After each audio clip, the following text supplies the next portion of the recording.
Hello दोस्तों, आप सभी को नमस्कार। आज की क्लास में हम लोग भारत संविधान के अंतर्गत भारतीय संविधान के अंतर्गत भाग 5 में संघ की कार्यपालिका यानी भाग 5 में संघ दिया गया है। उसके अंतर्गत संघ की कार्यपालिका जो अनुच्छेद 52 से 78 तक इसका उल्लेख किया गया है, उसके बारे में चर्चा करेंगे। और इस संघ की कार्यपालिका में कौन कौन से शामिल हैं? कौन कौन से लोग? राष्ट्रपति, उपराष्ट्रपति, राष्ट्रपति हो गए, उपराष्ट्रपति, मंत्रिपरिषद यानी प्रधानमंत्री भी होते हैं, मंत्रिपरिषद, महान्यायवादी, इतना संघ की कार्यपालिका में शामिल होता है। तो आप लोग को राष्ट्रपति, उपराष्ट्रपति, पीएम इन सब के बारे में अनुच्छेद 52 से लेकर 78 तक विशेष रूप से उल्लेख मिलेगा। तो सबसे पहले हम लोग राष्ट्रपति के बारे में पढ़ेंगे कि भारत का राष्ट्रपति के क्या क्या कार्य हैं, कौन कौन सी शक्तियां हैं, उसका निर्वाचन कैसे होता है, वो कितने वर्ष तक अपना पद धारण करता है, इन सब बारे में जानकारी प्राप्त करेंगे। तो राष्ट्रपति के बारे में जानते हैं कि भारत का राष्ट्रपति क्या है। तो अनुच्छेद 52 देखिए, हाईलाइट कर रहे हैं, अनुच्छेद 52 में दिया है कि भारत का एक राष्ट्रपति होगा। तो सबसे पहले क्या है? अनुच्छेद 52 में दिया है भारत का एक राष्ट्रपति होगा, यानी आप इसको एक राष्ट्रपति, अनुच्छेद 52 रट लीजिएगा।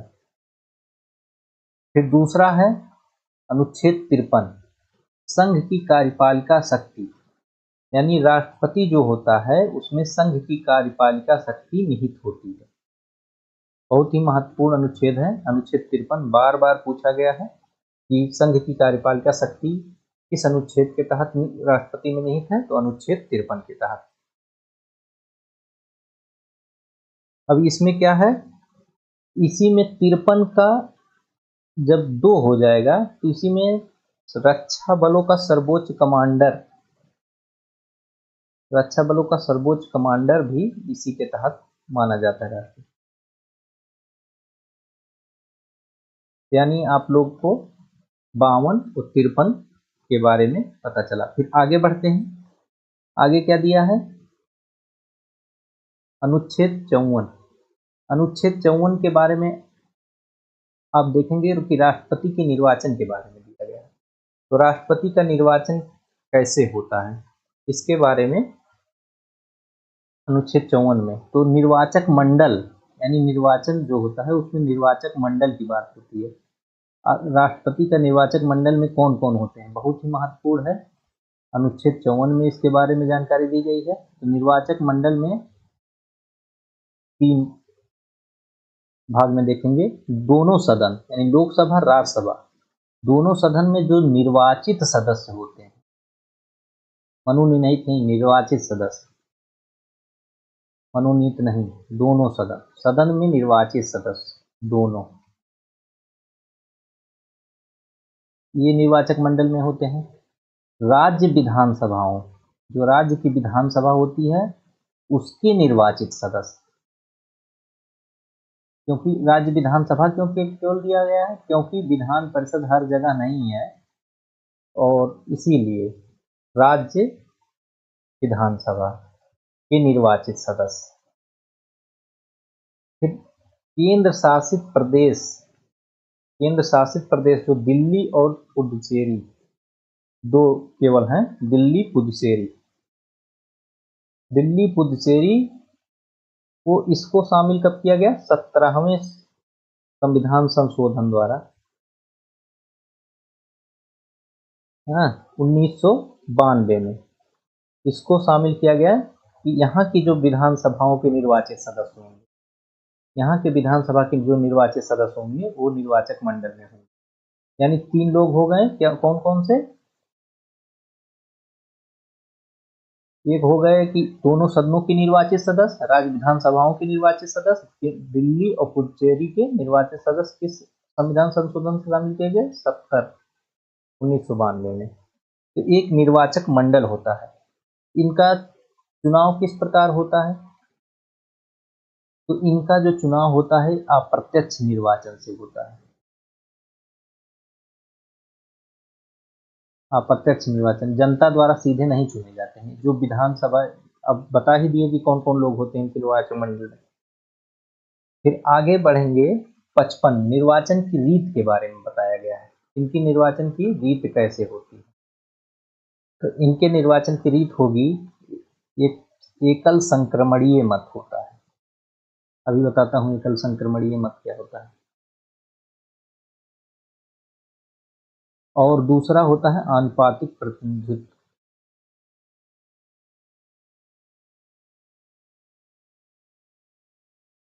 एकल संक्रमणीय मत, आनुपातिक प्रतिनिधित्व और अप्रत्यक्ष निर्वाचन, ये तीन बातें इनके बारे में, राष्ट्रपति के निर्वाचन के बारे में जान रहे। एकल संक्रमणीय मत क्या होता है कि एक व्यक्ति है जो क्रम से पहली वरीयता, दूसरी, तीसरी, चौथी, मतलब जितने भी कैंडिडेट हैं इस वरीयता में अपनी पसंद का वोट प्रदान करता है। तो पहली वरीयता में किसी कैंडिडेट को दिया, उसके दूसरी वरीयता में कोई होगा उसको दिया, तीसरी वरीयता में ऐसे। तो इसी के अनुसार एकल दिया जाता है। अगर व्यक्ति जब मतगणना होती है पहली वरीयता में प्राप्त मतों के हिसाब से अगर जीत गया तब तो कोई बात नहीं, लेकिन अगर नहीं जीता तो दूसरी वरीयता प्राप्त उसके मत गिने जाते हैं। तब फिर क्या होता है, जो नीचे से कैंडिडेट होते हैं उनके मत हस्तांतरित हो जाते हैं। तो एकल हस्तांतरणीय मत यानी संक्रमणीय मत, यानी उनके सभी में ऊपर वाले कैंडिडेटों में बट जाते हैं। इसी को एकल संक्रमणीय मत कहा जाता है, यही जानिए। ये इतना पूछेगा नहीं, केवल ये पूछेगा कि राष्ट्रपति का निर्वाचन का जो है वो किस आधार पर, तो एकल संक्रमणीय मत और आनुपातिक प्रतिनिधित्व। आनुपातिक प्रतिनिधित्व ये होता है कि हर राज्य की जनसंख्या बराबर नहीं है, लेकिन जिस अनुपात में उस राज्य की जनसंख्या है उसी अनुपात में उस राज्य का मत मूल्य होगा। अगर उत्तर प्रदेश की जनसंख्या ज़्यादा है तो यहाँ के विधायकों की संख्या, तो मत मूल्य मतलब बराबर करने की कोशिश किया गया, लेकिन उत्तर प्रदेश के सभी विधायकों का मत मूल्य अधिक हो जाएगा अन्य राज्यों की अपेक्षा, लेकिन जो अनुपात होगा वो बराबर होगा। इसीलिए आनुपातिक प्रतिनिधित्व होता है कि मतलब सब बराबर समान रूप से हो। तो ये दो चीजें आप लोग याद रखें। फिर तीसरा, इसका एक फार्मूला है निकालने का कि कैसे विधायक का मत मूल्य कैसे होता है। विधायक का मत मूल्य जो होगा, इस को याद रखिए क्योंकि पूछता है। राज्य की कुल जनसंख्या, राज्य की जनसंख्या यानी कुल जनसंख्या बटे विधायकों की संख्या, विधायक की संख्या पूरे 1/1000। तो ये जो होता है निर्वाचित, मतलब राज्य की जो निर्वाचित विधायक हैं उनका, मतलब जो उनके निर्वाचक मंडल में है, तो राज्य की कुल जनसंख्या बटे विधायक, निर्वाचित विधायकों की संख्या पूरे 1/1000। यहाँ से ध्यान रखिएगा 1000 पे भाग हुआ है, विधायक का मत मूल्य होता है। और सांसद का मत मूल्य क्या होता है, जो सभी राज्यों के विधायकों का मत मूल्य जो होगा, सभी राज्य के विधायकों का मत मूल्य जो होगा, विधायक का मत मूल्य बटे कुल सांसद, यानी जो निर्वाचित सांसद हैं कुल जो वोट देंगे उनका। तो ये जो हो जाएगा निर्वाचित कुल सांसद और विधायक का मत मूल्य, तो ये सांसद का मत मूल्य हो जाएगा। इस प्रकार ये दो आधार हैं, ये अनुच्छेद। फिर इनका क्या है, आगे आप देखिएगा कैसे होगा। अगर आधे से अधिक मत मिल जाता है, कुल वैध मत जो है, कुल वैध मत में कुल वैध मत में 2 से भाग देने पर प्लस 1 जोड़ दीजिए तो वो निर्वाचित माना जाएगा। जो इतना मत प्राप्त पाएगा, मतलब आधे से 1 अधिक पाएगा, उसे निर्वाचित माना जाएगा। तो ये बातें हो गई उनकी निर्वाचन की रीत। अब आगे बढ़ेंगे।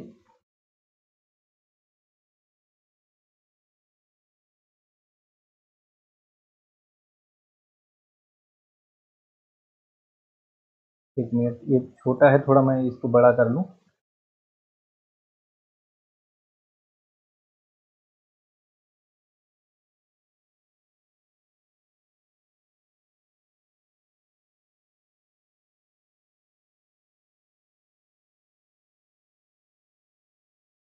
एक मिनट एक मिनट,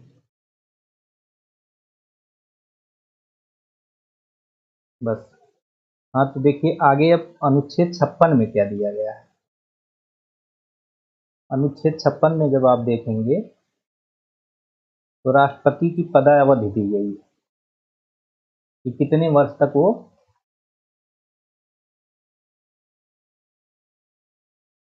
पद धारण करेगा।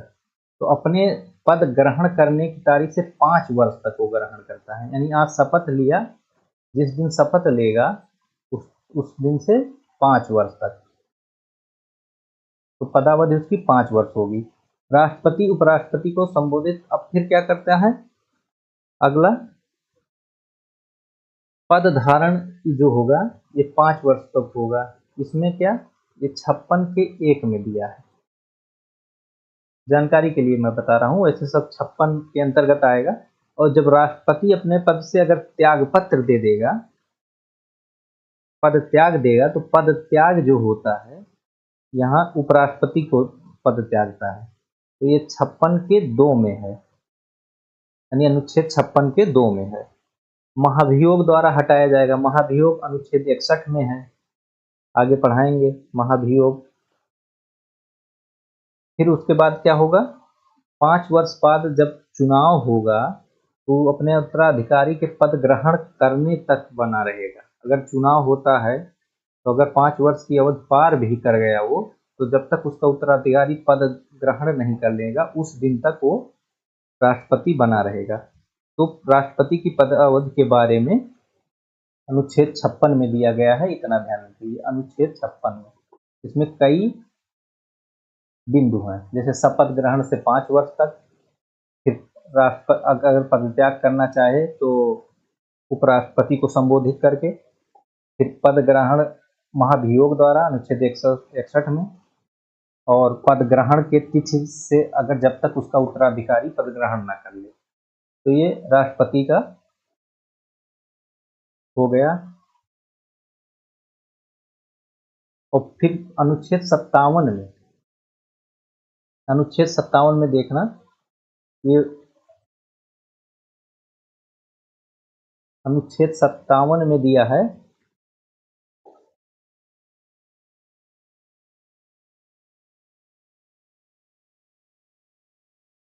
पुनर्निर्वाचन। राष्ट्रपति का जो पुनर्निर्वाचन की पात्रता, यानी राष्ट्रपति पुनर्निर्वाचित हो सकता है, एक बार चुना है। जैसे अमेरिका में क्या है, अमेरिका में केवल 2 बार निर्वाचित हो सकता है, 2 बार के बाद वो राष्ट्रपति चुनाव के लिए नहीं खड़ा हो सकता। लेकिन भारत में ये ऐसी बाध्यता नहीं है। पुनर्निर्वाचन जो दिया गया है उसके लिए राष्ट्रपति पात्र होते हैं, वो अनुच्छेद 57 में यानी आर्टिकल 57 में दिया गया है। और राष्ट्रपति की अर्हताएं क्या हैं, अर्हताएं क्या हैं, क्या क्या राष्ट्रपति अगर निर्वाचन में खड़ा होना है राष्ट्रपति पद के लिए तो उसकी अर्हताएं क्या होनी चाहिए, वह भारत का नागरिक हो, नंबर 1।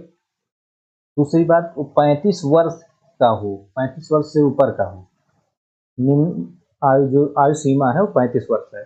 लोकसभा का सदस्य निर्वाचित होने के उसकी लोकसभा का सदस्य निर्वाचित होने का योग्यता रखता हो।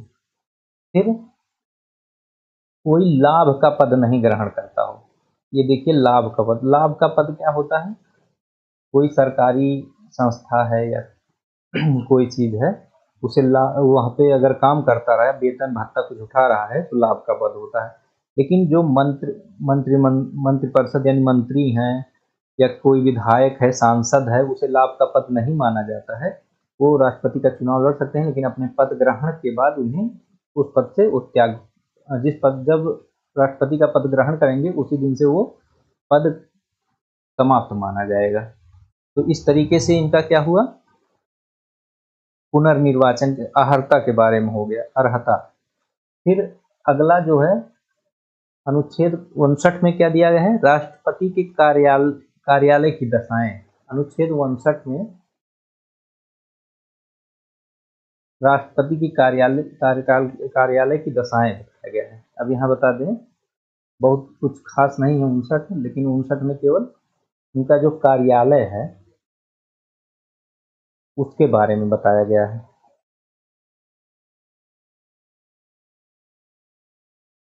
फिर अनुच्छेद 60 इसलिए महत्वपूर्ण है कि उसमें राष्ट्रपति के शपथ के सब बारे में बताया गया। शपथ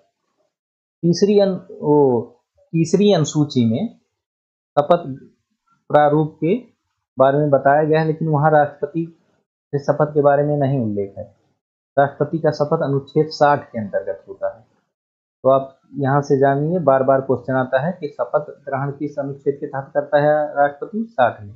अब शपथ में क्या दिया गया है, शपथ में दिया गया है कि यह संविधान के विधि, अब यहाँ पे संविधान के विधि, संविधान और विधि का रक्षा करेगा, मतलब संरक्षण करेगा और प्रतिरक्षण करेगा, यानी संविधान और विधि का संरक्षण एवं प्रतिरक्षण करेगा। पहली इसका श्रद्धा पूर्वक अपने पद का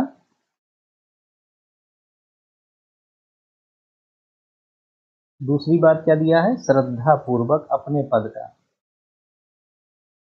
पद पर बनकर जो कार्य करना है उसे श्रद्धा पूर्वक करेगा, अपने पद का पालन करेगा, जनता की सेवा करेगा और उनका कल्याण करेगा। तो ये अनुच्छेद 60 की तरफ जनता की सेवा और कल्याण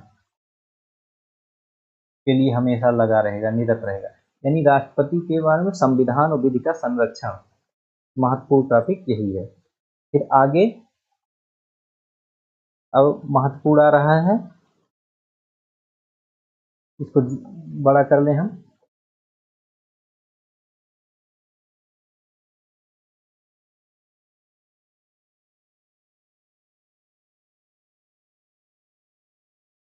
इसको बड़ा कर लेते हैं, तब फिर देखने में आपको आसानी होगी और मुझे पढ़ाने में भी आसानी होगी, कोई दिक्कत नहीं होगी। अब राष्ट्रपति के महाभियोग के बारे में आप देखिएगा, बहुत ही महत्वपूर्ण है राष्ट्रपति के महाभियोग।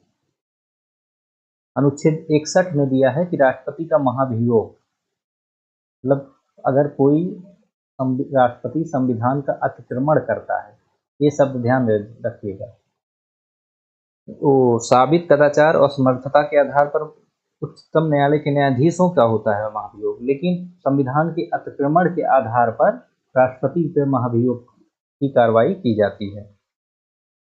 तो राष्ट्रपति जब संविधान का उल्लंघन करेगा तब महाभियोग की प्रक्रिया से गुजरेगा। किसी भी सदन में महाभियोग लाया जा सकता है, महाभियोग का प्रस्ताव लाया जाता है, कोई भी सदन में, किसी सदन में लाया जा सकता है। इसके लिए शर्त क्या है कि 1/4 सदस्य, 1/4 सदस्य का हस्ताक्षर होना चाहिए। जिस सदन में लाया जाए उस सदन के 1/4 सदस्य का हस्ताक्षर हो। 14 दिन का नोटिस, 14 दिन पूर्व नोटिस दिया जाना चाहिए राष्ट्रपति को। फिर 2/3 यानी विशेष बहुमत से पारित होना चाहिए, 2/3 ये पारित होना चाहिए। फिर नामांकित सदस्य भी इसमें भाग ले सकते हैं, जो यानी राष्ट्रपति के निर्वाचन में भाग नहीं लिए थे वो भी इसमें भाग ले सकते हैं। नामांकित सदस्य यानी जो मनोनीत सदस्य होते हैं वो भी इसमें भाग ले सकते हैं। तो यानी 1/4 सदस्यों का हस्ताक्षर 14 दिन पूर्व नोटिस दिया जाता है और 2/3 विशेष बहुमत से पारित होना चाहिए और नामांकित सदस्य। और राष्ट्रपति अपना स्वयं या प्रतिनिधि को अपने तरफ से भेज सकता है अपना पक्ष रखने के लिए। और ये सब जो प्रक्रिया होती है वो अर्धन्यायिक प्रक्रिया होती है। अर्धन्यायिक प्रक्रिया मानी जाती है। तो इस तरीके से जब एक सदन में ये पास हो जाएगा, दूसरे सदन में जाएगा, तो यही प्रक्रिया मतलब फिर से अपनाई जाएगी, विशेष बहुमत से उसे फिर से पारित होना पड़ेगा। फिर जब विशेष बहुमत से वह पारित हो जाएगा तो उसी दिन से राष्ट्रपति अपने पद से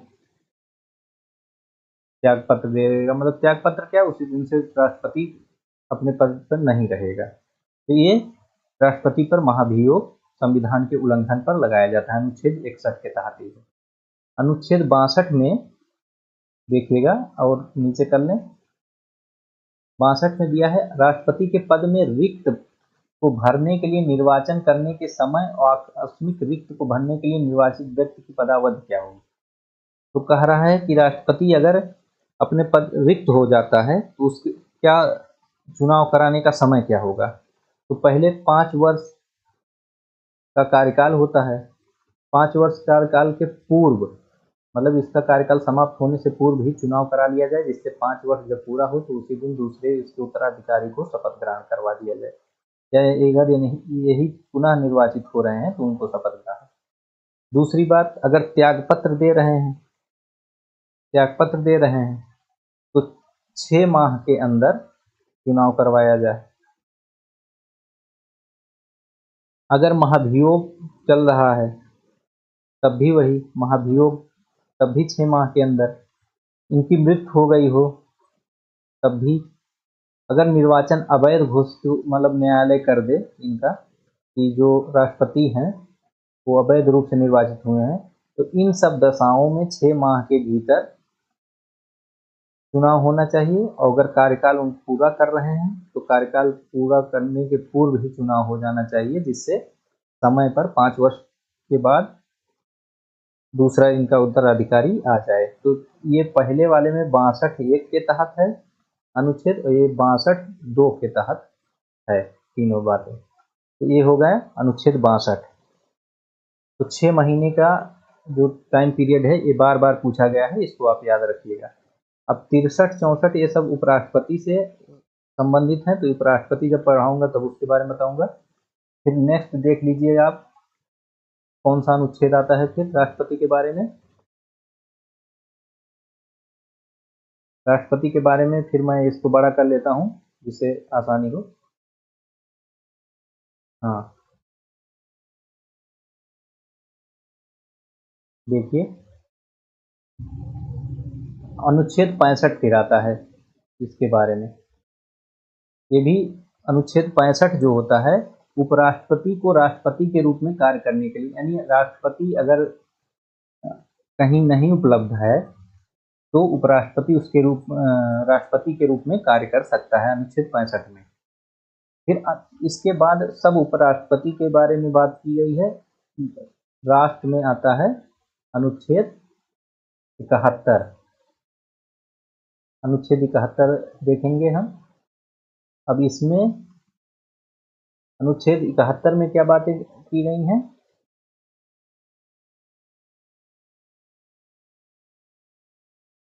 थोड़ा बड़ा कर लें तब फिर मैं बताते हैं क्या कहा गया है। अनुच्छेद 71 राष्ट्रपति और उपराष्ट्रपति के निर्वाचन संबंधित जो विषय होते हैं उनके बारे में बताया गया है। अगर कोई विवाद हो रहा है इनके निर्वाचन से संबंधित तो वो अनुच्छेद 71 के अधीन अंतर्गत सुप्रीम कोर्ट इन विवादों का समाधान करेगा। अनुच्छेद 71 में सुप्रीम कोर्ट फैसला करेगा अगर कोई राष्ट्रपति उपराष्ट्रपति के चुनाव से संबंधित विवाद है। फिर सबसे महत्वपूर्ण टॉपिक है अनुच्छेद 72। इसमें राष्ट्रपति के क्षमादान की शक्तियां। तो राष्ट्रपति के क्षमादान की जो शक्ति है अनुच्छेद 72 के तहत है। तो हम देखते हैं इसमें क्या क्या है। अनुच्छेद 72, अनुच्छेद 72 में राष्ट्रपति के क्षमादान की शक्ति है। क्षमादान में कई प्रकार के क्षमादान होते हैं। एक होता है क्षमा करना, एक होता है ये क्षमा जो होता है, मैं पहले पूरा लिख लूँ तो बताऊँ। लघुकरण होता है, लघुकरण के बाद होता है परिहार, परिहार के बाद होता है विराम, विराम के बाद होता है प्रविलंबन, प्रविलंबन। तो क्षमा जो होता है वो पूर्णतः क्षमा कर दिया जाता है, यानी अगर उस मृत्युदंड भी दिया गया हो तो पूर्णतः क्षमा कर दिया गया तो उस पर कोई भी अब वो पूर्णतः मुक्त हो जाता है। लेकिन लघुकरण जो होता है उसके स्वरूप में, जो दंड का स्वरूप होता है उसके स्वरूप में परिवर्तन कर दंड को बदल दिया जाता है। यानी मृत्यु दंड है तो उसे कठोर कारावास या उम्र कैद में बदल दिया जाएगा। परिहार क्या है? स्वरूप में परिवर्तन न करते हुए दंड की अवधि कम कर दी जाती है। केवल बात ध्यान सुनिएगा। और फिर उसके बाद विराम में क्या है?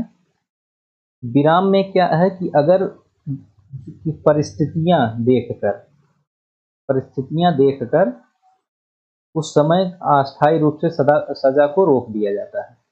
तो परिस्थितियां क्या होता है? अगर कोई वृद्ध हो गया हो, कोई महिला हो या बीमारी किसी को हो, तो इस तरीके से इन सब चीज़ों को देखकर परिस्थितियां बस अस्थायी रूप से विराम के तहत। और प्रविलंबन क्या होता है? प्रविलंबन होता है विशेषकर मृत्युदंड के समय अस्थायी रोक लगा दी जाती है सजा पे। विराम में कुछ समय के, उस समय के लिए अस्थायी रोक ली जाएगी उसकी परिस्थितियां देखते हुए, या कम कर दिया जाता है। इसमें विराम में सजा को कम कर दिया जाता है। जैसे अगर कठोर कारावास 2 वर्ष का है तो 1 ही वर्ष का या 6 महीने का कर दिया जाएगा विराम में। लेकिन प्रविलंबन में अस्थायी रूप से रोक लगा दी जाती है। जैसे अगर मृत्युदंड दिया गया है तो उस पर अस्थायी रूप से रोक भविष्य में हो भी सकता है, तो ये प्रविलंबन हो गया। यानी क्षमा, लघुकरण, परिहार, विराम, अस्थायी रोक अनुच्छेद 72 के तहत क्षमादान की शक्ति है। फिर इसके बाद अब हमें लगता है कि चैप्टर लंबा हो रहा है, तो नेक्स्ट वीडियो में या नेक्स्ट क्लास में अब राष्ट्रपति की और आगे की बातें बताएंगे राष्ट्रपति के बारे में, और साथ में ही उपराष्ट्रपति करवा देंगे, तो अगले क्लास में बताएंगे। तो success secret by Manoj sir channel का नाम है, इसे आप लाइक करिए, सब्सक्राइब करिए और ज़्यादा से ज़्यादा लोगों को शेयर करिए। धन्यवाद।